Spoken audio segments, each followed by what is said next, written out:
ये कार्यक्रम सत्य घटनाओं से प्रेरित है। जिनके साथ ये घटनाएं घटी उसकी वास्तविकता उन्हीं तक सीमित है। भूत प्रेतों और असामान्य विषयों के होने पर चैनल कोई दावा नहीं करता और न ही प्रोत्साहन करता है। सो हे एवरीवन, कैसे हैं आप सब। मेरा नाम है दीपक विश्वकर्मा और आप देख रहे हैं dark legend horror stories YouTube channel, जहां मैं रोज़ आपको डरावनी कहानियां सुनाता रहता हूं। और आज की इस वीडियो में मैं आपको कुछ ऐसी घटनाओं के बारे में बताने वाला हूं जिसमें लोगों ने दावा किया है कि उन्होंने बिगफुट को देखा है।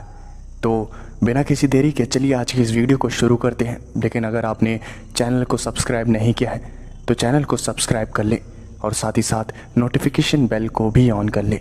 तो चलिए शुरू करते हैं वीडियो को। मेरा नाम जॉनथन है। मैं एक कनाडा की कंपनी में जॉब करता हूँ। मेरे घर से मेरी कंपनी काफ़ी ज़्यादा दूर है, जिसकी वजह से मुझे काफ़ी देर तक ड्राइविंग करनी पड़ती है। एक दिन ऐसे ही जब मैं ड्राइविंग करके अपनी कंपनी में पहुंचा, तब मैंने ध्यान दिया कि मेरी गाड़ी में पेट्रोल बहुत ही ज़्यादा कम था। और फिर मैंने सोचा कि चलो जब मैं घर जाऊंगा तब रात के वक्त पेट्रोल डलवा दूंगा। और उस दिन मेरे बॉस ने मुझे बहुत सारा काम दे दिया और काम करते करते काफ़ी ज़्यादा देर हो गई। काम करते करते रात के 10 बज गए और तब जाके काम ख़त्म हुआ। उस रात जब मैं कंपनी से काम ख़त्म करके निकला तब मैं इतना ज़्यादा गुस्से में था कि पूछो ही मत। मैं काफ़ी ज़्यादा थक चुका था। मैं तुरंत अपनी गाड़ी में बैठा और वहाँ से अपने घर की ओर निकल गया। मैं अपने बॉस को मन ही मन खरी खोटी सुना रहा था, जिसकी वजह से मेरा ध्यान गया ही नहीं कि मेरी गाड़ी में पेट्रोल कम है। मैं सिर्फ ड्राइविंग करे जा रहा था। तभी एक सुनसान रास्ते पे मेरी गाड़ी बंद हो गई और जब मैंने गाड़ी में देखा तो पेट्रोल पूरी तरह से ख़त्म हो चुका था। उस दिन पता नहीं मेरी किस्मत में क्या लिखा हुआ था। मैंने अपना सर पकड़ लिया और इधर उधर देखने लगा कि अब मैं क्या करूं। मैं बीच सुनसान रास्ते पर अकेला था। मेरी गाड़ी में पूरी तरह से पेट्रोल ख़त्म हो चुका था। हर तरफ सिर्फ सन्नाटा पसरा हुआ था।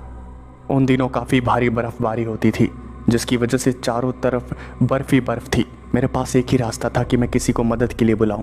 इसलिए मैंने अपने एक दोस्त को कॉल कर दिया और मैं गाड़ी में ही बैठा रहा। मुझे पता था कि बाहर बहुत ज़्यादा सर्दी है और गाड़ी से बाहर निकलना सेफ भी नहीं होगा सुनसान रास्ते पे। इसलिए मैं गाड़ी में ही बैठा रहा। काफ़ी देर तक मैं वहाँ गाड़ी के अंदर ही रहा, लेकिन मेरा दोस्त नहीं आया। मुझे पता था कि बर्फ़बारी की वजह से बर्फ़ रोडों पर बिखरी होगी और गाड़ियाँ मुश्किल से चल पा रही होगी, इसलिए उसे देर लग रही होगी। लेकिन तभी उसी बीच मैंने कुछ ऐसा देखा जिसे देखकर मुझे अपनी आंखों पर यकीन नहीं हुआ। मैंने देखा कि तकरीबन एक 10 फुट का एक भारी भरकम सा आदमी, जिसके ऊपर कई सारे बाल थे और वो अपने हाथ में एक बहुत बड़ी लकड़ी लेकर वहाँ से गुजर रहा था। और जब मैंने उसे देखा तब मैं उसे देखता ही रह गया। वो कोई इंसान नहीं था, ना ही कोई जानवर। समझ ही नहीं आ रहा था कि क्या था वो पूरा एक गोरिल्ले की तरह था, लेकिन पूरा सफ़ेद था और गोरिल्ले से कम 2 गुना ज़्यादा बड़ा था वो। और जब मैंने उसे ध्यान से देखा तब मुझे याद आया कि वो एक बिगफुट है, यानी कि यति। उसने मेरी तरफ देखा और जब उसने मेरी तरफ देखा तब मुझे लगा कि शायद अब मुझे भागना चाहिए, लेकिन उसने मेरी तरफ देखकर मुझे नज़रअंदाज कर दिया, जैसे उसे कोई फ़र्क ही नहीं पड़ता मेरे होने से। वो चुपचाप शांति से वहाँ से चला गया। लेकिन उसने मुझे नुकसान क्यों नहीं पहुँचाया, मैं ये समझ नहीं पाया। शायद वो एक शांत जीव था जिसे दूसरों को परेशान करने में कोई दिलचस्पी नहीं थी। वो चुपचाप वहाँ से चला गया। लेकिन वो इतना ज़्यादा बड़ा था और विशालकाय था, जिसकी वजह से मैं उसे देखकर बहुत ज़्यादा डर गया था। मैं 10 मिनट तक अपनी गाड़ी में ही बैठा रहा और उसी जीव के बारे में सोचता रहा। तभी मेरी गाड़ी पे किसी ने खटखटाना शुरू किया और फिर मैंने देखा तो मेरा दोस्त आ रखा था। और मेरे दोस्त ने कहा, रास्ते पे वो बर्फ़ जमी हुई थी, काफ़ी मुश्किल से आया हूँ, पेट्रोल है मेरे पास, रुक तेरी गाड़ी में डालता हूँ। और फिर मेरे दोस्त ने मेरी शक्ल देखी और मुझसे कहा, क्या हुआ, तो इतना घबराया हुआ क्यों है, कुछ हुआ है क्या? और फिर मैंने कहा समझ नहीं आ रहा कि तू यकीन करेगा कि नहीं। और फिर मेरे दोस्त ने कहा ऐसा क्या हो गया? और फिर मैंने अपने दोस्त को बताया, अभी मैंने कुछ ही देर पहले यहाँ पर एक बिगफुट को देखा है और वो काफ़ी ज़्यादा विशालकाय था। ये बात सुनकर मेरे दोस्त ने कहा, अरे यार क्यों मजाक कर रहा है, मैंने तेरी गाड़ी में तेल डाल दिया है, चल अब गाड़ी स्टार्ट कर और चलते हैं यहाँ से। मैंने अपने दोस्त को बहुत समझाया और फिर मेरे दोस्त ने कहा, अरे यार क्यों मजाक कर रहा है, यति वगैरह सिर्फ कहानियों में होते हैं, समझा, हकीकत में उनका कोई वजूद नहीं होता। तभी मेरे दोस्त ने कहा, सच बता, तूने सच में यति को देखा है? और फिर मैंने हाँ में सर हिलाया। उसने मेरा घबराया हुआ चेहरा देखा, तब उसे पता चल गया कि मैं सच कह रहा हूँ। और फिर उसने कहा, हाँ यार मैंने भी बहुत सुना है इस इलाके के बारे में, ये काफ़ी ज़्यादा मिस्टीरियस है, कई लोगों ने दावा किया है यति को देखने का, और तू कह रहा है तो शायद यति है यहाँ पर। खैर चल चलते हैं यहाँ से। मैंने उस दिन के बाद से वहाँ से आना जाना बंद कर दिया और फिर मैं दूसरे रास्ते से अपनी कंपनी आया जाया करता था। लेकिन वो रात मेरी ज़िंदगी की सबसे यादगार रात बन गई। मुझे लगा था कि शायद वो यति, वो हिम मानव मुझे ज़िंदा नहीं छोड़ेगा, लेकिन वो इतना शांत और अच्छा होगा मैंने कभी सोचा नहीं था। वो चुपचाप मुझे देखकर नज़रअंदाज करके वहाँ से चला गया और मुझे पता चल गया कि वो शांत किस्म का एक जीव होता है जो कि किसी को परेशान नहीं करता, सिर्फ अपने काम से काम रखता है। वो तब तक एक शांत जीव होता है जब तक उसे आपसे कोई खतरा महसूस ना हो। मेरा नाम पॉल है। मैं एक ऐसे इलाके में रहता था जहाँ सिर्फ गर्मी ही थी, बहुत ज़्यादा गर्मी पड़ती थी उधर। और फिर मैंने फ़ैसला किया कि मैं बड़ा होकर एक ऐसी जगह घर लूँगा जहाँ ठंडा वातावरण हो, और मैंने ऐसा ही किया। जब मैं बड़ा हो गया तब मैंने एक ऐसी जगह घर लिया जहाँ पर बर्फ़बारी होती थी। वहाँ मैं घर लेकर काफ़ी ज़्यादा खुश था, मुझे गर्मी से छुटकारा मिला था। वहाँ ठंडे वातावरण में रहकर मुझे काफ़ी ज़्यादा मज़ा आता था। लेकिन एक दिक्कत थी, मेरे घर के आसपास कोई दूसरा घर नहीं था। तकरीबन 500 मीटर की दूरी पर दूसरा घर था जो कि काफ़ी ज़्यादा दूर था। मेरा घर काफ़ी ज़्यादा अकेला था उस इलाके में, क्योंकि जहाँ मैंने घर लिया था वो जगह इतनी डेवलप नहीं थी, ज़्यादा घर नहीं बने थे। सुबह सुबह एक दिन मैं उठा और मैं घर से बाहर निकला तो जो मैंने देखा उसे देखकर मेरी आंखें पूरी तरह से चौंक गई। मैंने देखा कि मेरी गाड़ी का शीशा पूरी तरह से टूट चुका था, जिसे देखकर मैं काफ़ी ज़्यादा हैरान हो गया कि मेरी गाड़ी का शीशा आखिर टूट कैसे गया। मुझे कुछ भी समझ नहीं आया। मुझे लगा कि ये किसी ने जानबूझ के किया है, इसलिए मैंने पुलिस में कंप्लेन लिखवा दी कि किसी ने मेरे गाड़ी का नुकसान कर दिया है। और पुलिस वालों ने मुझसे कहा तुम एक सीसीटीवी कैमरा लगवा लो। और फिर मैंने ऐसा ही किया। मैंने सीसीटीवी कैमरा वहाँ अपने घर के बाहर लगवा लिया। मैंने गाड़ी का शीशा भी बदलवा दिया। लेकिन कुछ ही दिनों बाद जब मैं वापस सुबह सुबह उठा तब मैंने देखा कि मेरी गाड़ी का शीशा वापस टूटा हुआ है। और फिर मैं काफ़ी ज़्यादा घबरा गया कि आखिर ये कौन बार बार मेरा शीशा तोड़ रहा है। मैंने सीसीटीवी कैमरा लगा ही रखा था, इसलिए मैंने फुटेज को प्ले किया। और जैसे ही मैंने फुटेज को प्ले किया तब मैंने जो देखा उसे देखकर मेरी आंखें खौफ से बड़ी होती गई। मैंने देखा कि एक 10 फुट का आदमी जो कि काफ़ी ज़्यादा विशालकाय था, उसने वो वहाँ से गुज़र रहा था और बर्फ़बारी काफ़ी ज़्यादा हो रही थी, जिसकी वजह से कुछ साफ साफ दिखाई नहीं दे रहा था, लेकिन इतना ज़रूर दिखाई दे रहा था कि वो काफ़ी विशालकाय था। वो मेरी गाड़ी के बगल से गुजरा, लेकिन उसने जैसे ही मेरी गाड़ी देखी तो उसने एक हाथ मारकर मेरी गाड़ी का जो शीशा होता है उसे चकनाचूर कर दिया और वहाँ से चला गया। उस विशालकाय जीव को देखकर मैं इतना ज़्यादा घबरा गया था कि मैंने फैसला कर लिया था कि मैं दूसरी जगह घर ले लूँगा। लेकिन उस दिन के बाद से वो विशालकाय जीव कभी मेरे घर पर नहीं आया। मेरा नाम ब्रायन है। मुझे घूमने फिरने का काफ़ी ज़्यादा शौक़ है, जिसकी वजह से मैं नई नई जगहों पर घूमता रहता हूँ। ऐसे ही एक जगह मैं घूमने गया था जहाँ पर काफ़ी भारी बर्फ़बारी होती है। वहाँ हर जगह सिर्फ हमेशा स्नो की एक मोटी चादर ही दिखाई देगी आपको। इसलिए मैं वहाँ पर काफ़ी मोटे कपड़े पहनकर वहाँ गया था। मैं वहाँ के वीडियोस बना रहा था। मैं रोज़ वहाँ पर घूमता था और वहाँ की वीडियोस बनाता था। वहाँ का एक टूरिस्ट गाइड था जो कि हमें वहाँ पर घुमाता था। वो हमें अलग अलग जगहों पर लेकर जाता था, काफ़ी खूबसूरत जगहों पर वो हमें लेकर जाता था और वहाँ के बारे में बताता था। तभी मैंने वहाँ एक दिशा में देखा तो एक काफ़ी खूबसूरत पहाड़ था, जिसे देखकर मैंने उस टूरिस्ट गाइड से कहा, वो देखो कितना खूबसूरत पहाड़ है, क्या हम वहाँ जा सकते हैं? हमें वहाँ ले चलो।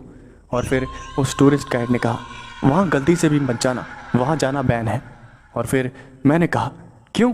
वहाँ जाना क्यों बैन है? वहाँ ऐसा क्या है? और फिर उस टूरिस्ट गाइड ने बताया कि हर चीज़ बताने वाली नहीं होती, वहाँ जाना बैन है तो बैन है, वहाँ आप नहीं जा सकते, मैं आपको कहीं और घुमाता हूँ। और ये कहकर उसने वहाँ ले जाने से मना कर दिया और मुझे दूसरी जगह ले गया। लेकिन जो वो पहाड़ था खूबसूरत सा, उसे देखकर मैं काफ़ी ज़्यादा खुश हो गया था और मेरे दिमाग में एक ही बात चल रही थी कि उस पहाड़ पे एक ना एक बार तो घूमना ही घूमना है। इसलिए मैंने रात के वक्त वहाँ जाने का फ़ैसला किया। मैं जानता था कि ये फ़ैसला ख़तरनाक हो सकता है, लेकिन उस पहाड़ को देखने की मेरी बहुत इच्छा थी। मैंने अपना कैमरा निकाला और शूटिंग करता हुआ वहाँ चल पड़ा। मुझे रास्ता पूरा याद था, इसलिए मुझे कोई दिक्कत नहीं हुई और मैं वहाँ पर आगे आगे बढ़ने लगा। लेकिन मैंने देखा कि वहाँ एक नो एंट्री का बोर्ड लगा हुआ था, जिसे मैंने नज़रअंदाज कर दिया और आगे बढ़ता गया। तभी अचानक से वहाँ एक बर्फीला तूफान आ गया, जिसकी वजह से वहाँ का पूरा नज़ारा बदल गया। मैं काफ़ी ज़्यादा घबरा गया, मैं आगे बढ़ ही नहीं पा रहा था। हवा इतनी तेज़ थी कि मैं एक जगह गिर गया और मेरा कैमरा भी कहीं और ही चला गया। वो किसी बर्फ़ के नीचे दब गया और मैं काफ़ी ज़्यादा परेशान होने लगा कि अब मैं वापस कैसे जाऊँ। उस पूरे इलाके में हाई अलर्ट शुरू हो गया और फिर मेरे को लगा कि शायद अब मैं नहीं बचूँगा, क्योंकि वो तूफ़ान काफ़ी ज़्यादा तेज़ था। बर्फीला तूफ़ान होने की वजह से टेम्परेचर भी नीचे गिरते जा रहा था। मैंने काफ़ी कपड़े पहने हुए थे, लेकिन मुझे फिर भी सर्दी लग रही थी। मैंने बचने की उम्मीद खो दी थी और मैं धीरे धीरे करके बेहोश होने लगा था। तभी जब मैं बेहोशी की हालत में जा रहा था, मेरी आंखें धीरे धीरे बंद हो रही थी, तब मैंने कुछ महसूस किया जैसे कोई मेरे पास खड़ा है।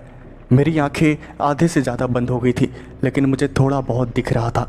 मेरा दिमाग थोड़ा सा सुन्न पड़ गया था।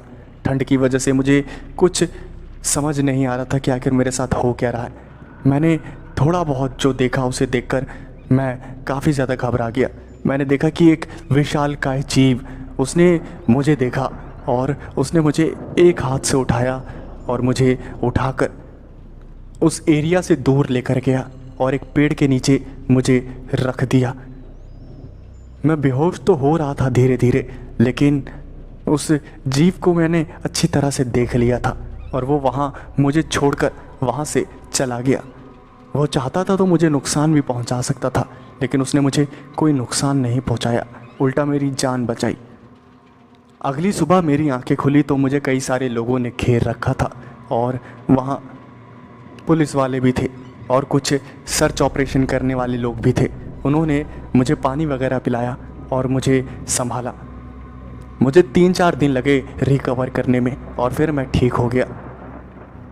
और फिर मैंने पता लगाने की कोशिश करी कि वहाँ जाना बैन क्यों है, और फिर मुझे पता चला कि वो इलाका जो है वो एक यती का इलाका है। वहाँ एक बिगफुट रहता है, जिसे अपने इलाके में लोगों की मौजूदगी बिल्कुल पसंद नहीं, इसलिए वहाँ जाना बिल्कुल बैन है। कई लोगों ने दावा किया था वहाँ पर बिगफुट को देखने का, इसलिए सरकार ने वहाँ जाने पर बैन लगा दिया था।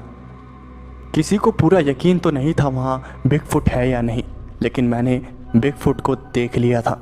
लेकिन मेरी बातों का किसी ने यकीन नहीं किया, इसलिए मैंने सोचा कि चलो इस बात को अपने तक ही रखा जाए, वही सही होगा। मेरा नाम विलियम्स है, मैं एक वाइल्ड फोटोग्राफर हूँ। मुझे जंगलों की फ़ोटोज़ लेना काफ़ी ज़्यादा पसंद है और वही मेरा काम है। एक बार मेरे बॉस ने कहा कि मुझे ऐसी जगहों की फ़ोटोज़ लेनी है जहाँ पर काफ़ी ज़्यादा बर्फ़बारी हुई हो और वो काफ़ी ज़्यादा सुंदर दिख रही हो। मैंने ऐसी जगहों के बारे में पता किया कि जहाँ पर काफ़ी बर्फ़बारी होती हो और मुझे 3-4 जगहों के बारे में पता चला। मैंने उनमें से एक जगह को चूज़ किया और मैं वहाँ पर पहुँच गया। दिन के वक्त मैं वहाँ पर फ़ोटोग्राफी कर रहा था और मैंने कई सारी फ़ोटोज़ को खींच लिया। मैंने फ़ोटोज़ क्लिक करने के बाद अपने बॉस को भेजी और फिर मेरे बॉस ने कहा उन्हें रात के वक्त की भी फ़ोटोज़ चाहिए। मेरे बॉस ने जब मुझे ये ऑर्डर दिया तब मैं मना नहीं कर पाया और फिर मैंने रात के वक्त भी वहीं रुकने का फ़ैसला किया। जब वहाँ रात हो गई और आसमान में तारे चमकने लगे तब मैंने अपने कैमरे को निकाला और वहाँ की फ़ोटोज़ खींचने लगा। फ़ोटोज़ काफ़ी ज़्यादा खूबसूरत आ रही थी जिसे देखकर कोई भी इम्प्रेस हो जाए। और फिर मैंने सारी फ़ोटोज़ को अपने बॉस को भेजा। उन्होंने मेरी बहुत तारीफ़ करी और फिर मैंने सोचा कि चलो अब घर चला जाए, इसलिए मैंने अपने सामान को पैक करना शुरू किया। और जब मैं वहाँ से जा ही रहा था तभी मैंने ऐसा महसूस किया जैसे वहाँ कोई आ रहा हो और फिर मैंने आसपास देखा तो वहाँ कोई भी नहीं था। मुझे लगा कि शायद कोई जंगली जानवर है, इसलिए मैंने वहाँ से निकलना ही सही समझा। मैं वहाँ से निकल ही रहा था तभी मैंने वहाँ ज़मीन पर कुछ देखा। मैंने देखा कि वहाँ बर्फ़ पे काफ़ी बड़े बड़े पैरों के निशान थे, जिसे देखकर मैं काफ़ी ज़्यादा हैरान हो गया कि आखिर ये इतने बड़े पैर किस जानवर के होते हैं। और फिर मैंने वहाँ देखा तो वहाँ एक नहीं बल्कि कई सारे बड़े बड़े पैरों के निशान थे और मैं उन पैरों के निशान को पता नहीं क्यों मेरे दिल से आवाज़ आई कि मैं उनका पीछा करूं और मैंने ऐसा ही किया। मैंने अपने कैमरे को निकाला और उनकी फ़ोटोज़ खींचते खींचते मैं काफ़ी आगे बढ़ गया और तभी मैंने दूर एक दिशा में देखा तो एक 10 फुट का एक बहुत ही बड़ा आदमी जा रहा था, जिसके शरीर पे तो ढेर सारे बाल थे सफ़ेद सफ़ेद और वो काफ़ी ज़्यादा विशालकाय था, एक नॉर्मल इंसान से कई गुना बड़ा। और फिर मैंने उसे देखा तो उसकी सिर्फ पीठ ही पीठ नज़र आ रही थी।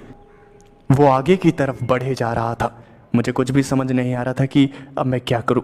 मैंने वहाँ से जाने में ही भलाई समझी। जैसे ही मैंने पीछे की ओर कदम बढ़ाए तभी न जाने कैसे उसको मेरे बारे में पता चल गया। उसने मेरी तरफ देखा और उसने गुर्राया और उसके गुर्राने की आवाज़ सुन के मैं इतना ज़्यादा डर गया कि मैं वहाँ से उल्टे पाँव वहाँ से भागने लगा। मैं जैसे तैसे उस रात वहाँ से निकल कर वापस आ पाया और जब मैंने ये बात बताई तब मेरे बॉस ने मेरा यकीन नहीं किया। मैंने उनको फ़ोटोज़ दिखाई तब उन्हें लगा कि शायद ये फेक फ़ोटोज़ है, लेकिन मेरा दिल ही जानता है कि वो रियल फ़ोटोज़ थी। वो तो अच्छा हुआ उस जीव ने मेरे ऊपर हमला नहीं किया, वरना वो मुझे आसानी से मार सकता था। हेनरी अपने ट्रक को ड्राइव करता हुआ अपनी मंजिल की ओर बढ़ रहा था। उसे अपने सामान को पहुंचाना था। वो सामान डिलीवर करने में पहले ही बहुत ही ज़्यादा लेट हो चुका था और इसकी वजह से वो ट्रक को काफ़ी तेज़ी से चला रहा था और न जाने उसकी किस्मत में क्या लिखा था। उसे इतना लेट हो रहा था, ऊपर से वो जिस रास्ते से जा रहा था वहाँ ट्रैफिक जाम हो गया और वहाँ एक लंबी लाइन लग गई गाड़ियों की, जिसे देखकर हेनरी का दिमाग खराब हो गया। तभी हेनरी ने एक छोटा रास्ता देखा, लेकिन वो रास्ता जंगल से होता हुआ जा रहा था। वो रास्ता कच्चा था लेकिन इतनी जगह थी कि एक ट्रक निकल सके वहाँ से। हेनरी का दिमाग वैसे ही खराब था। उसे बार बार कॉल आ रहे थे सामान को जल्दी पहुँचाने के। हेनरी काफ़ी ज़्यादा परेशान हो रहा था और इसी परेशानी में उसने फैसला ले लिया उसी कच्चे रास्ते से जाने का। उसने अपने ट्रक को उस कच्चे रास्ते की ओर बढ़ा दिया। वो अपने ट्रक को लेकर उस कच्चे रास्ते पे चलने लगा और इसी हड़बड़ी जल्दबाजी में उसने एक गलती कर दी। उसने वहाँ का एक बोर्ड नहीं देखा। वहाँ नो एंट्री का बोर्ड था, वहाँ जाना माना था और एक बोर्ड लग रखा था कि वहाँ दलदली इलाका है जहाँ जाना खतरे से खाली नहीं। लेकिन हड़बड़ी और घबराहट के कारण हेनरी को वो दोनों ही बोर्ड नहीं दिखे और उसने छोटे रास्ते के चक्कर में वहीं से अपने ट्रक को ले जाना शुरू कर दिया। और वही हुआ जिसका डर था। उसके ट्रक का एक टायर दलदल में फंस गया और काफ़ी कोशिश करने के बाद भी वो ट्रक का टायर बाहर नहीं निकल रहा था। हेनरी ने बाहर आके देखा तो ट्रक का टायर बहुत बुरी तरह से अंदर फंस गया था। हेनरी अपने ट्रक के टायर को देखते हुए यही सोच रहा था कि क्या किया जाए।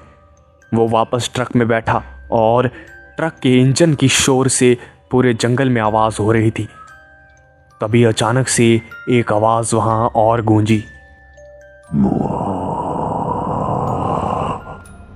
ये आवाज़ सुनते ही हेनरी काफ़ी ज़्यादा घबरा गया और वो ट्रक को निकालने की और ज़्यादा कोशिश करने लगा। ट्रक के गियर बदले जा रहा था, वो ट्रक की स्पीड को बढ़ाया जा रहा था कि जैसे तैसे वो निकले। वो अपने पूरे दिमाग को लगा रहा था कि जैसे तैसे यहाँ से निकला जाए। वो इस आवाज़ से काफ़ी ज़्यादा डर गया था।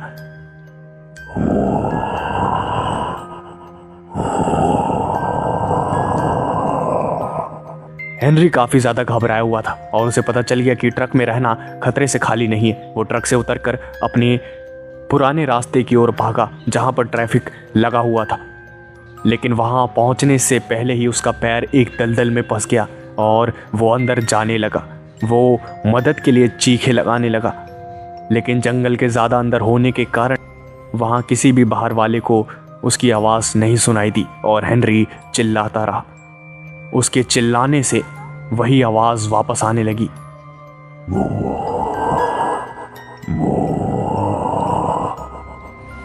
हेनरी काफ़ी ज़्यादा घबरा गया था और वो अंदर घुसे जा रहा था, दलदल में फंसे जा रहा था। वो जितना बाहर निकलने की कोशिश कर रहा था वो और ज़्यादा अंदर घुस रहा था।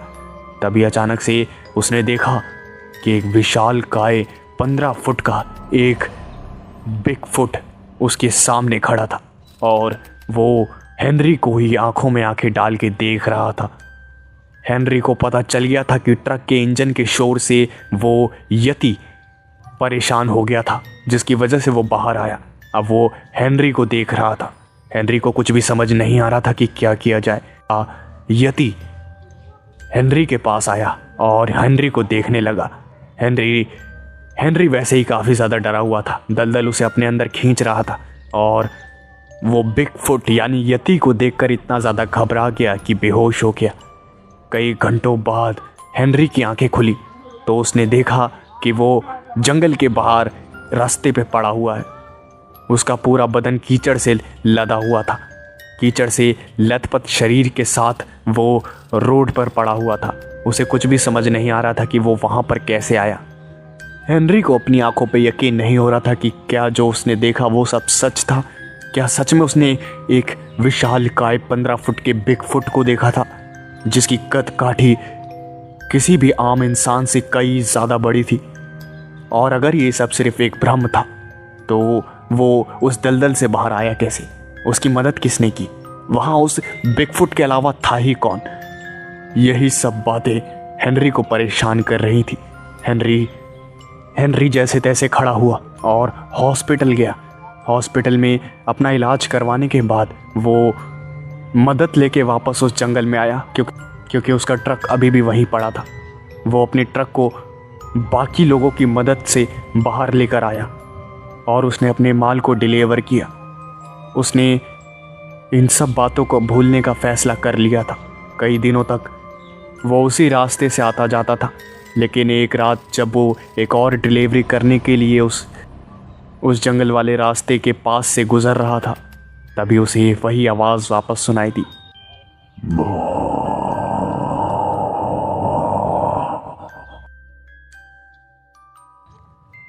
महेश छुट्टियां बिताने के लिए एक बर्फीले इलाके में आया था और उसे बर्फीला इलाका बहुत पसंद था। स्नोफॉल के बीच ठंडे इलाकों में घूमने का मज़ा ही कुछ और होता है और इसी माहौल को एंजॉय करने के लिए महेश अपनी छुट्टियां बिताने के लिए उधर गया था।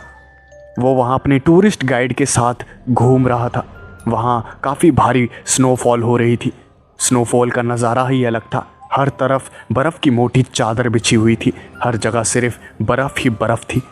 महेश ये सब देख के काफ़ी ज़्यादा खुश था कि आखिरकार इतने ज़्यादा बर्फ़बारी के इलाके में वो आया है। काफ़ी ज़्यादा खूबसूरत था वहाँ का नज़ारा। ठंड तो थी, लेकिन स्नोफॉल के बीच घूमने का उसे अलग ही मज़ा आ रहा था। वो अपने टूरिस्ट गाइड के साथ घूम रहा था और उसके साथ और भी कई सारे टूरिस्ट थे। वो अकेला टूरिस्ट गाइड 15 टूरिस्टों को घुमा रहा था। वो टूरिस्ट गाइड उन सबको उन जगहों के महत्वों को बताते बताते और उन जगहों को घुमाते हुए उन्हें आगे लेकर जा रहा था। तभी अचानक से महेश का एक ज़रूरी सामान पीछे गिर गया और वो उन सामान को लेने के लिए वहाँ से वापस पीछे की ओर गया। लेकिन कुछ ऐसा हुआ जिसकी किसी ने उम्मीद नहीं करी थी। वहाँ पर स्नो स्टॉर्म आ गया, जिसकी वजह से वहाँ की मोटी बर्फ़ की चादर गिर गई। महेश उसी बर्फ़ में दब के रह गया। उसे संभलने का मौका भी नहीं मिला था। रात के वक्त उसकी आंखें खुली और उसने देखा कि वो बर्फ़ के नीचे दबा हुआ है। उसने बाहर का नज़ारा देखा तो ठंड हद से ज़्यादा थी। हड्डियों को कपकपा देने वाली ठंड वहाँ पर थी। हर जगह सिर्फ बर्फ़ ही बर्फ़ थी। महेश काफ़ी ज़्यादा ठंड से परेशान हो गया था। वो बड़ी मुश्किल से होश में आया था। वो भगवान का शुक्र मना रहा था कि वो ज़िंदा बच गया, वरना इतने ख़तरनाक गिरे हुए टेम्परेचर में कोई भी सरवाइव नहीं कर पाता। लेकिन महेश अपनी किस्मत और थोड़ा बहुत ताकत के कारण बच गया था। महेश को पता नहीं था कि आखिर जाना कहाँ है, क्योंकि वो वहाँ पर नया था। वो वहाँ सिर्फ घूमने आया था, लेकिन आज वो वहीं पर फंस गया था। वो आसपास देख रहा था तो सिर्फ उसे बर्फ़ नज़र आ रही थी। लेकिन थोड़ा आगे जाने के बाद उसे एक आवाज़ सुनाई दी। ये आवाज़ सुन के महेश काफ़ी ज़्यादा डर गया और भागने लगा। उसे लगा कि कोई जानवर है, लेकिन जानवर तो ऐसी आवाज़ नहीं निकालते। महेश को कुछ भी समझ नहीं आ रहा था, लेकिन अपनी जान को बचाने के लिए वो वहाँ से भाग रहा था। तभी उसने देखा कि एक बिगफुट अपने हाथ में एक बहुत बड़ी लकड़ी लेकर वहाँ से गुजर रहा था और उसकी नज़र महेश पर पड़ी। उसने महेश को देखते ही गुर्राना शुरू कर दिया और उसके गुर्राने के आवाज़ से ही वहाँ पर ज़मीन कपकपाने लगी। बर्फ़ अपनी ज़मीन से फिसलने लगी। महेश काफ़ी ज़्यादा घबरा गया और उल्टे पांव भागने लगा। महेश को तो अपनी आंखों पे यकीन ही नहीं हो रहा था कि जिसके बारे में उसने किताबों में, किस्से कहानियों में सुना था, यानी कि बिगफुट के बारे में, उसने आज अपनी आंखों से उस 15 फुट के विशालकाय जीव को जिंदा अपनी आंखों के सामने देखा था। महेश भागने की कोशिश तो कर रहा था, लेकिन गिरे हुए तापमान की वजह से उसका शरीर जवाब दे रहा था। जैसे जैसे वक्त बीत रहा था, रात ज़्यादा हो रही थी, उसके शरीर का तापमान गिरता जा रहा था और वही हुआ जिसका डर था। महेश बेहोश हो गया भागता भागता। महेश की आंखें सुबह खुली और उसने देखा कि रेस्क्यू टीम उसके आसपास है।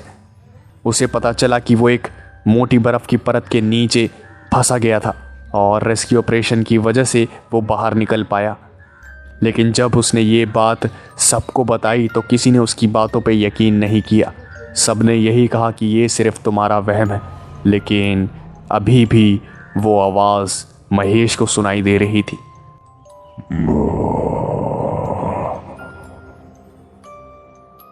मेरा नाम स्मिथ है। मैं एक रिसर्चर हूँ, यानी कि खोजकर्ता। ये बात है उस वक्त की जब मेरे को फॉरेस्ट डिपार्टमेंट से एक कॉल आया। उन्होंने मुझे बुलाया था। फॉरेस्ट डिपार्टमेंट के ऑफिसर्स ने मुझे काफ़ी अर्जेंट बुलाया था और उनके अर्जेंट बुलाने के बाद मैं तुरंत वहाँ पहुँचा और जो मैंने देखा उसे देखकर मुझे अपनी आंखों पे यकीन नहीं हुआ। मैंने देखा कि एक बहुत बड़ी गुफा फॉरेस्ट डिपार्टमेंट वालों को मिली थी और जब मैंने उस गुफा को देखा तो उसकी हाइट तकरीबन 30 से 40 फुट थी। वो गुफा तो काफ़ी ज़्यादा बड़ी थी और जब फॉरेस्ट डिपार्टमेंट वालों ने मुझे उस गुफा के बारे में बताया तो मेरी आंखें और चौड़ी हो गई। मैं उस गुफा के अंदर गया तो मैंने देखा कि वहाँ बहुत ही बड़े बड़े औजार रखे हुए थे। वो थे तो बिल्कुल इंसानों की तरह इस्तेमाल करने वाले औजार, लेकिन उनका साइज़ बहुत ही ज़्यादा बड़ा था। कोई नॉर्मल इंसान उनका इस्तेमाल नहीं कर सकता था। तभी फॉरेस्ट डिपार्टमेंट के हेड आए और उन्होंने मुझसे पूछा कि तो हाँ जी बताइए सर, क्या लगता है आपको ये सब देखकर, ये सब क्या है? ये औजार हैं तो, लेकिन इतने बड़े, आपको क्या लगता है इन सब चीज़ों के बारे में? और जब उन्होंने वो सवाल मुझसे पूछा तो मेरे दिमाग में सिर्फ एक ही चीज़ आई और मैंने बोला कि बिगफुट, यती। और मेरे मुंह से बिगफुट का नाम सुनते ही वो फॉरेस्ट डिपार्टमेंट का हेड हंसने लगा और उसने कहा कि बिगफुट, सीरियसली आप क्या मुझसे मजाक कर रहे हैं? वो मिस्टीरियस एक काल्पनिक जीव है, उसका रियलिटी में कोई वजूद नहीं है।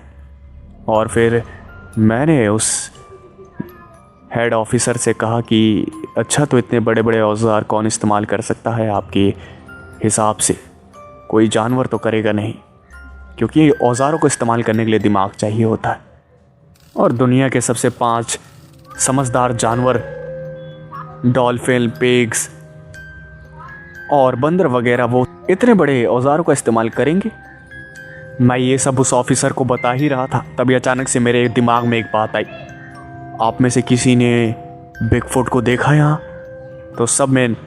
तो वहाँ खड़े सब ने ना में सर हिलाया और मैंने कहा कि अरे, अगर किसी ने बिगफुट को नहीं देखा है, वो यहाँ नहीं है, इसका मतलब वो यहाँ ज़रूर आएगा, वो कभी भी यहाँ आ सकता है। और मेरे ऐसे कहते ही वहाँ एक आवाज़ गूंजी। ये आवाज़ सुनते ही मैं समझ गया कि वहाँ पर बिगफुट यति आ चुका है और वो अपने घर की रक्षा करने के लिए कुछ भी कर सकता है। मैंने वहाँ से सबको बाहर निकलने की चेतावनी दे दी। सारे ऑफिसर्स बाहर निकल ही रहे थे, लेकिन हमने देखा कि वो यति आ चुका है। वो हमारे सामने था। वो हमसे आंखों में आंखें डालकर हमारी तरफ देखकर गुर्रा रहा था और मुझे साफ पता चल गया था कि वो लड़ाई करना चाहता है, क्योंकि हम उसके घर में बिना बताए घुस गए। लेकिन सबसे बड़ी गलती तो तब हुई जब वहाँ के हेड ने उस बिगफुट को शूट करने का ऑर्डर दे दिया और उसके एक इशारे पर वहाँ खड़े सारे ऑफिसर्स ने उस बिगफुट को शूट करना शुरू कर दिया। लेकिन उनकी एक भी गोली का असर उस बड़े विशालकाय बिगफुट पे नहीं हुआ। वो गोलियां सिर्फ खिलौने की तरह थीं उस बिगफुट के सामने। असॉल्ट राइफल्स उस बिगफुट के आगे काम ही नहीं कर रही थी। वो भागता हुआ, दहाड़ता हुआ हमारे पास आया और मैं इतना ज़्यादा घबरा गया था कि वहाँ से निकलने की कोशिश करने लगा और बाकियों को भी वहाँ से भागने की बात कहने लगा। वो हेड ऑफिसर भागने से मना कर रहा था। मेरे लाख बार कहने के बावजूद भी वो वहाँ से नहीं भागे। बाकी ऑफिसर्स लड़ते रहे, लेकिन उस बिगफुट ने उन सबको एक ही बार में मार दिया। मेरे सामने वो सारे ऑफिसर मारे गए, लेकिन मैं बच गया क्योंकि मैं सही टाइम पे छुप गया था। मेरी आंखों के सामने जो हो रहा था वो बिल्कुल एक पिक्चर की तरह था, वो बिल्कुल एक सपने की तरह था। मुझे यकीन नहीं हो रहा था कि क्या ये सब सच में हो रहा है, लेकिन आखिरकार मेरे दिमाग को भी यकीन करना पड़ा कि ये सब सच है। मैं जैसे तैसे वहाँ से भाग कर निकला और सबको मैंने ये बात बताई। गवर्नमेंट ने वहाँ बहुत बड़ी टीम भेजी, लेकिन वहाँ पर लाशों के ढेर के अलावा कुछ भी नहीं था। वो बिगफुट आखिर कहाँ गया, किसी को कुछ भी नहीं पता चला। और क्या वो वापस वहीं आएगा?